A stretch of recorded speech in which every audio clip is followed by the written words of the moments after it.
Hello and welcome. Welcome to my first recording of a new series. And the series is titled Heart to Soul Inspirations. And this is the first, which is the introductory short video explaining rather briefly of why we've been guided by Magdalena and Mother Earth and the feminine energies of Mother Mary, Kuan Yin, and Isis. And namely, their presence has very much influenced my prayer life here as a Christian independent Franciscan who embraces interfaith. And the reasoning behind their guiding my heart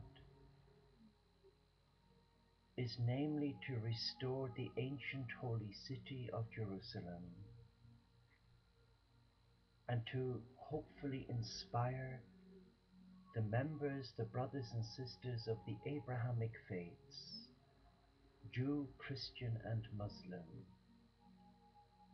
to sit in silence and allow that silence become the gateway to their soul, which is the gateway to God. And not to a God of fear, but to a God of love, a God that embraces the masculine and the feminine energies of Source. As it is, these three world major religions embrace more or less a male energy, the masculine energy of God, where the divine feminine has been compromised on the altars of fear, centuries of fear and a disdain for the truth. My brothers and sisters of these three major world religions have left us, yes, a legacy of wonderful teachings, and they have given birth to many great men and women who have left us wonderful legacies that have inspired many souls. Embrace the one true loving God.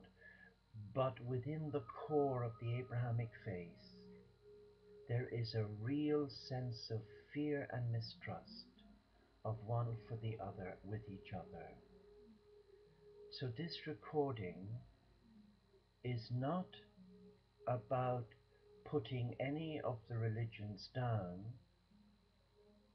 but to invite their hearts to come away from fear mindsets, and in particular to take stock, to retreat from their current thinking and go back into their sacred space, to go back into their soul and embrace the true teachings of a loving Father, Mother God.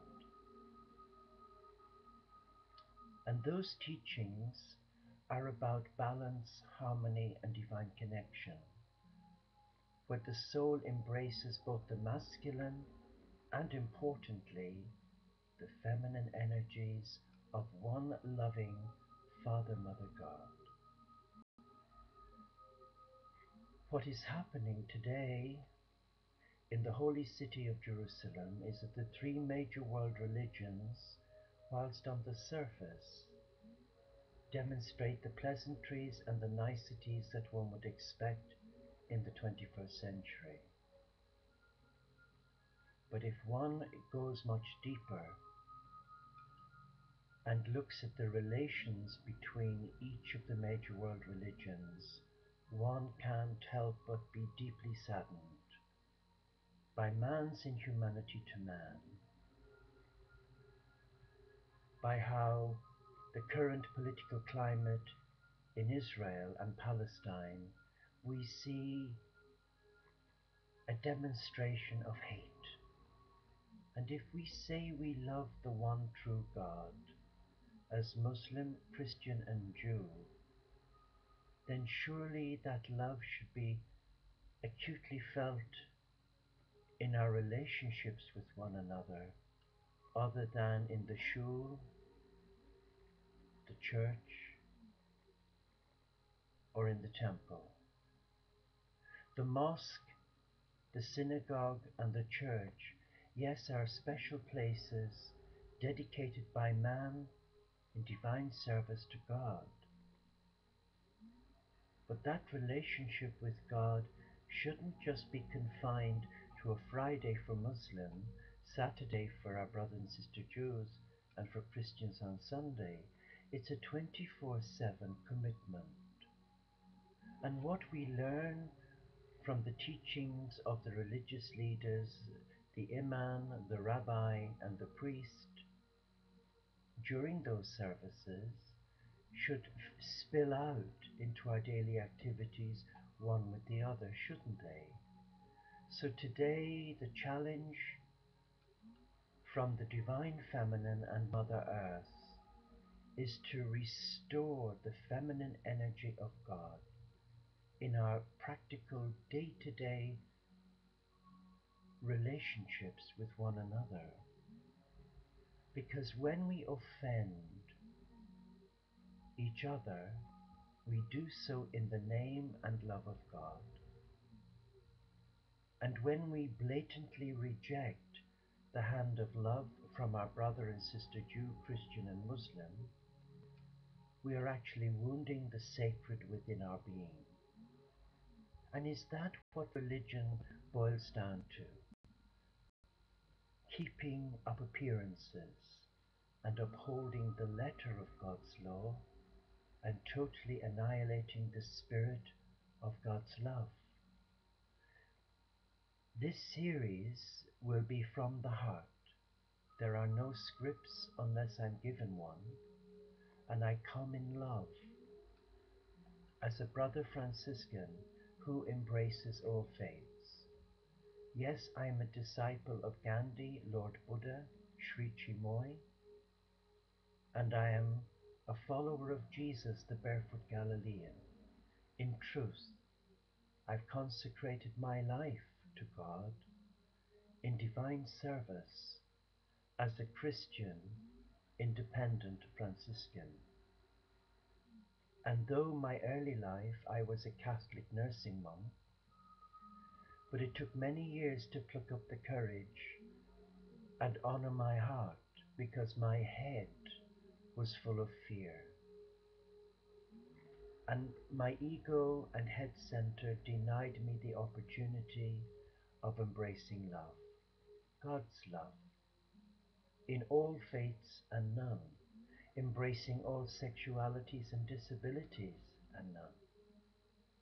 So now I am on the outside looking in rather than on the inside looking out with fear in my heart.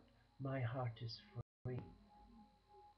And though my brother Christians in our village here consider me some mad monk, where I've been banned from the Christian church because in their eyes I'm not a Christian, because I embrace all faiths.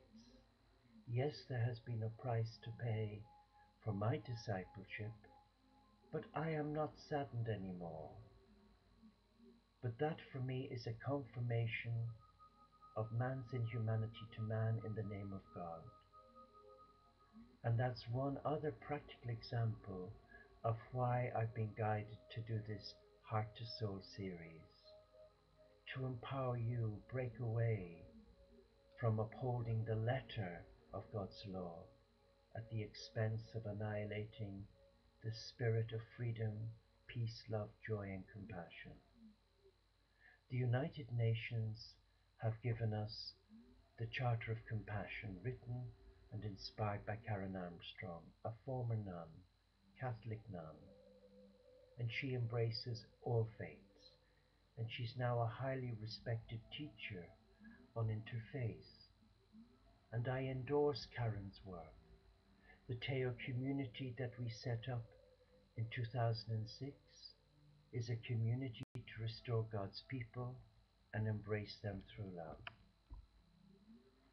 Enjoy this series. Welcome.